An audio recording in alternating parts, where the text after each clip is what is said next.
Hi guys! Hello! Kumusta? It's me on the rocks. Sa video kong ito, ipapakita ko sa inyo ang 12 most beautiful houses in Jasaan Mis Oriental. Kamakailan lang, inikot namin, nilibot namin ang buong barangay from Danao to Aplaya upang makita at mapili ang nagagandahang at magarang bahay sa buong bayan. Actually, marami kaming napili, but we trimmed down into 12 most beautiful houses. Ang mga criteria at mechanics na ginamit ko sa pagpili sa 12 most beautiful houses ay ang mga sumusunod. Una, it's the architectural design and the quality of the design. Number 2, the visual appeal or the total beauty and appearance of the house. Number 3, the blending of colors. I also consider the background, the surroundings, and also the landscape. Ang number 4, the durability or the quality of the materials of the structures. Kayo na ang bahalang maghusga, mamili at mag-decide kung alin sa 12 kabahayan o houses ang pinakamaganda. Kung anong bahay ang number 1, number 2, number 3, hanggang sa ika-12 kagandahan ng bahay. Hindi ko pinili mismo sa aking sarili para hindi naman ako biased at subjective. Kaya kung may mapili na kayo kung sino ang top 10 most beautiful houses, you can comment down below sa comment section para magkaroon tayo ng brainwashing for my next vlog. Kaya kung mahilig ka sa mga ganitong klaseng video, please subscribe to my channel on the rocks. Give me a thumbs up kung nagustuhan ninyo ang video kong ito. And don't forget to hit the button bell below para palagi kayong updated sa mga panibagong videos na i-upload ko. Once again, it's me on the rocks.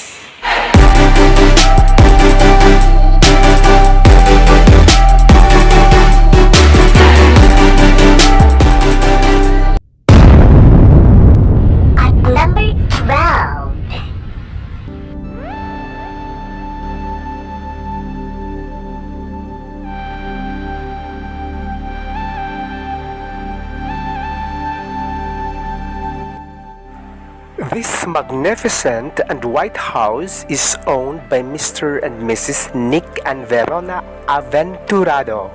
Nick is formerly working abroad in Qatar as an engineer, while Ma'am Verona is a retired company nurse in Picmao Incorporated. The architectural design of the house is modern and is entirely painted in white color. It is composed of a 2-story high structure and is located in front of the Del Carmen Shrine in Barangay Bobontugan.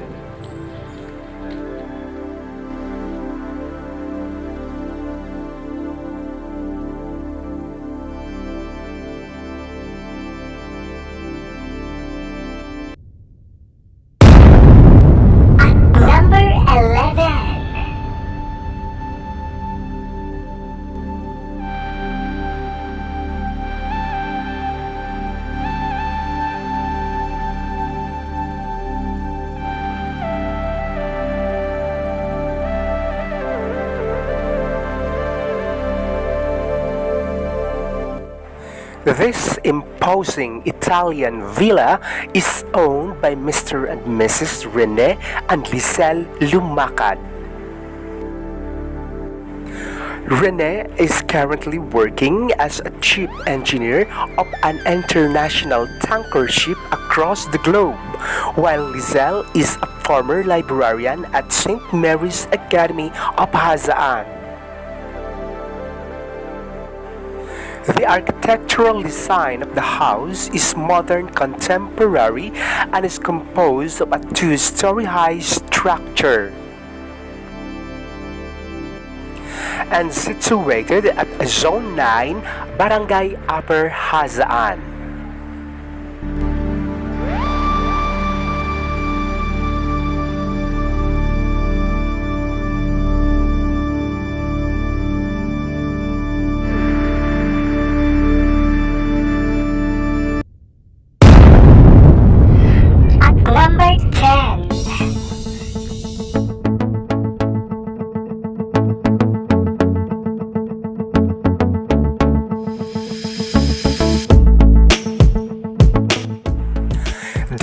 colossal mansion along the bay is owned by Miss Puri Zayas.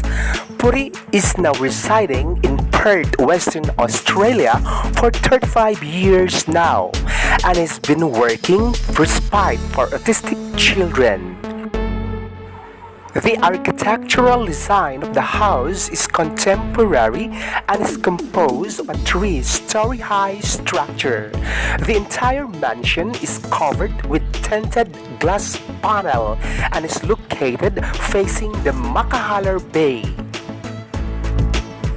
The mansion is very close to nature and surrounded by an orchidarium of fandaceous orchids and a beautiful landscape. The mansion was judged as one of the most beautiful houses in the Philippines by the National Philippine Architecture Society.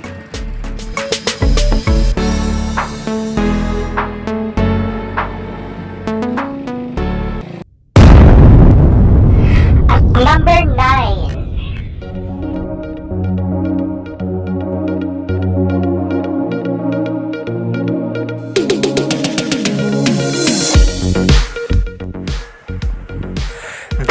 Walt Disney-inspired house is owned by Miss Gigi Pangan of Upper Hazaan. The elaborate Corinthian design of the roof is highlighted by an attic.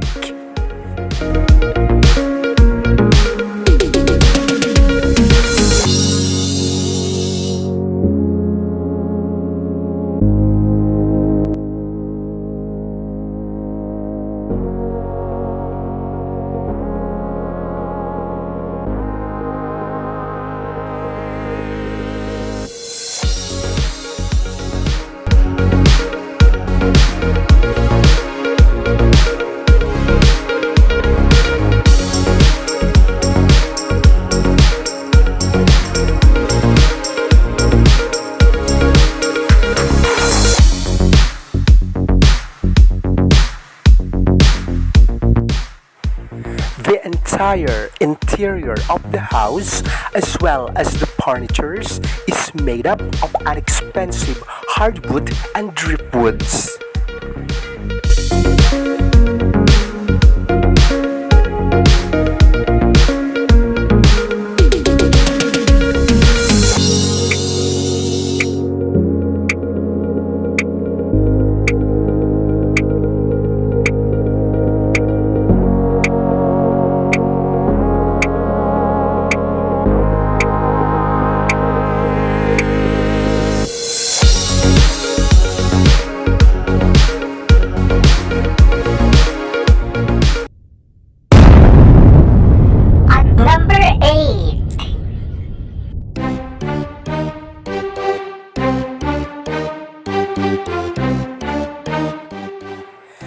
This multifaceted palatial home is located facing the rice paddies of Sitio San Pedro, Barangay Kimaya. It is owned by the philanthropist and international jet-setter Leticia Tidoy Edelstein, who is now based in Manhattan, New York, USA. The architectural design of the house is Art Deco, multifaceted and very colorful, with a contrasting pastel colors and metal detailing.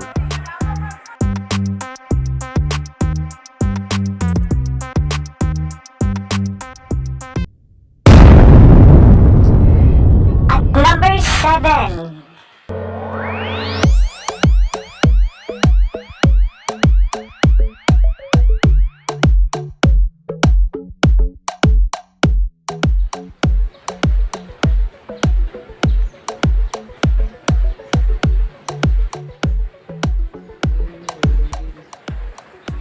This three-story high mega structure is owned by Mr. and Mrs. Kevin and Giselle Lu Cabello, located at Zone 8, Barangay Upper Hazaan. The architectural design of the house is a combination of sleek modernism and contemporary that makes use of modern materials such as glass, steel, and concrete.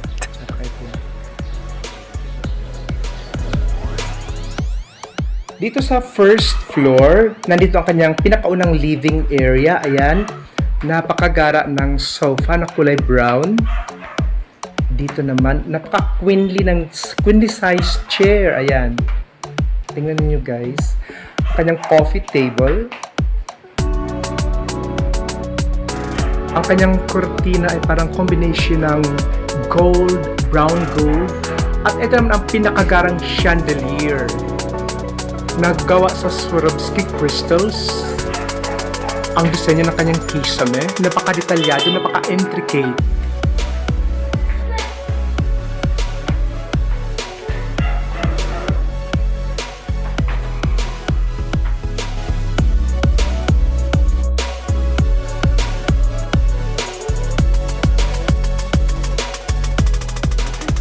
Opo, pag ikuraguan, ay na po mga kanin na mga beef. So, nandito tayo sa third floor sa bahay ni Ma'am Giselle. So, napaka-intricate, napaka-detalyado ng design sa kanyang kisame, sa kanyang ceiling, mula first floor, second floor, hanggang third floor. Ayan. Ay naman yan, mga 3 weeks to 1 month. At number 6. Nandito ako ngayon with Sarimax Vlog. Iha-house tour niya ako ngayon sa bahay ni Brenda, ni Madam Brenda Mage.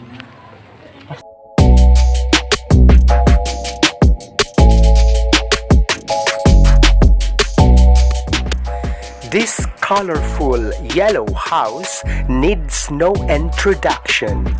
It is owned by the popular and controversial Madam Brenda Mage, the celebrity, the blogger, content creator, and the influencer. Her house is located at the boundary of Barangay Solana and Barangay San Isidro.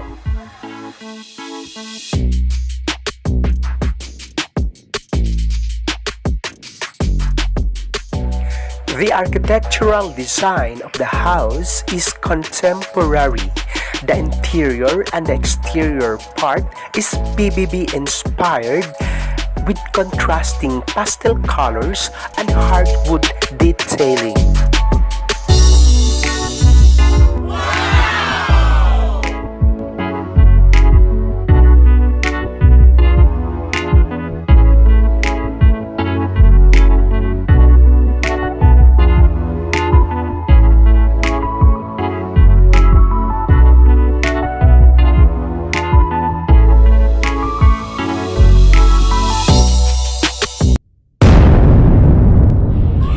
Number 5.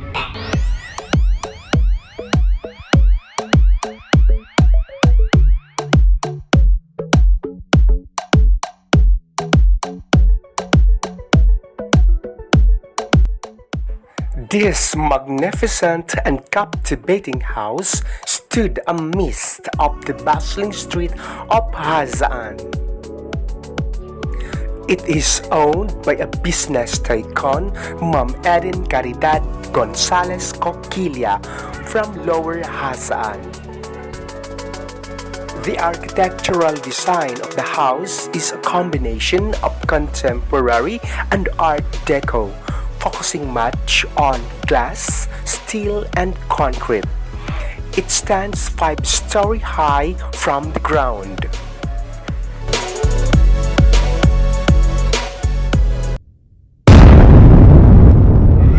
Number 4.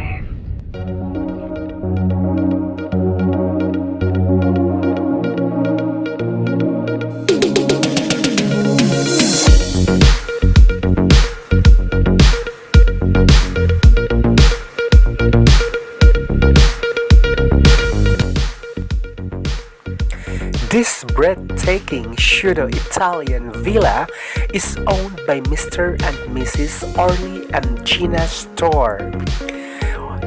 Orly is currently working abroad in the Middle East as an engineer, while Ma'am Gina is a public school teacher at JNHS. The architectural design of the house is modern Mediterranean with a slight touch of Greek revival.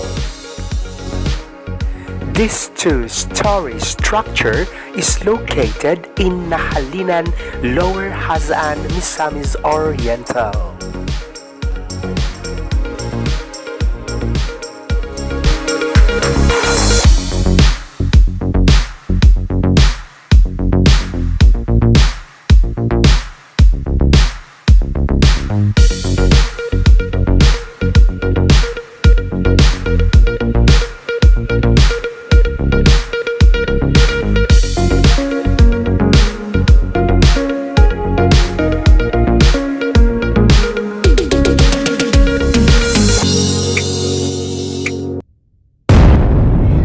Number 3.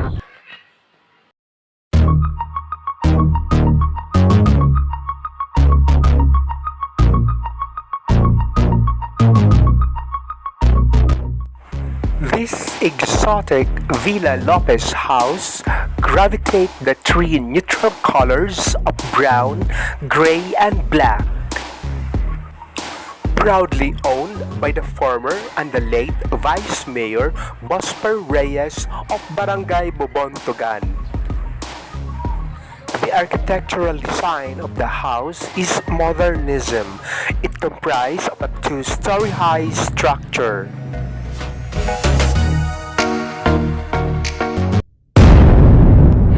At number 2.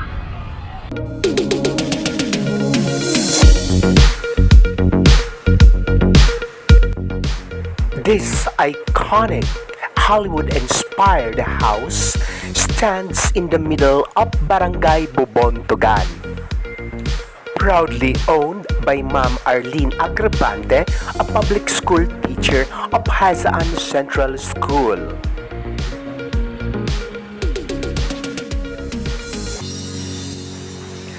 The architectural design of this house is sleek modernism with a beautiful landscape that surrounds it. It stands two-story high from the ground.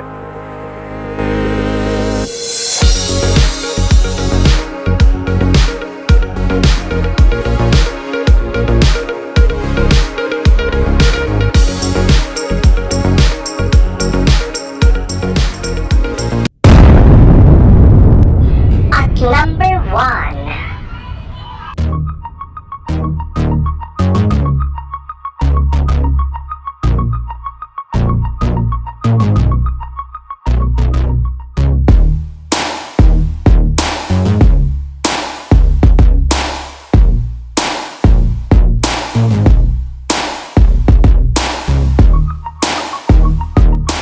To On The Rocks vlog. Ayan. Hello!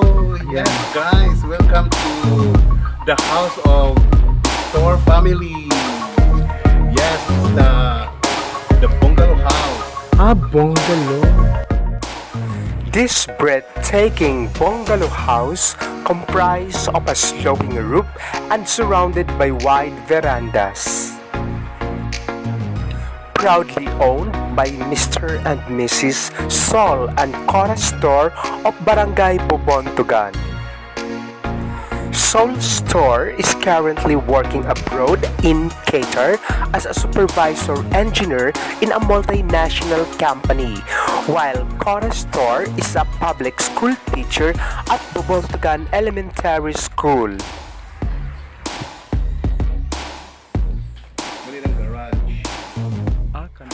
The house was surrounded by a mesmerizing landscape, a botanical garden, and a magnificent basketball court.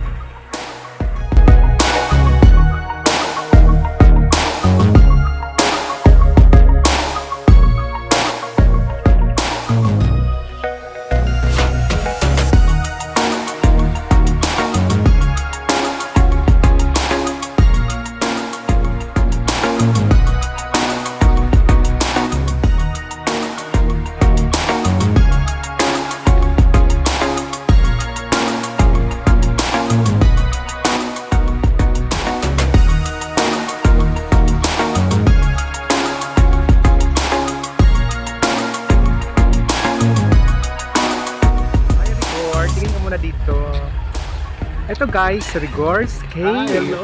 Ayan, isa sang famous vlogger.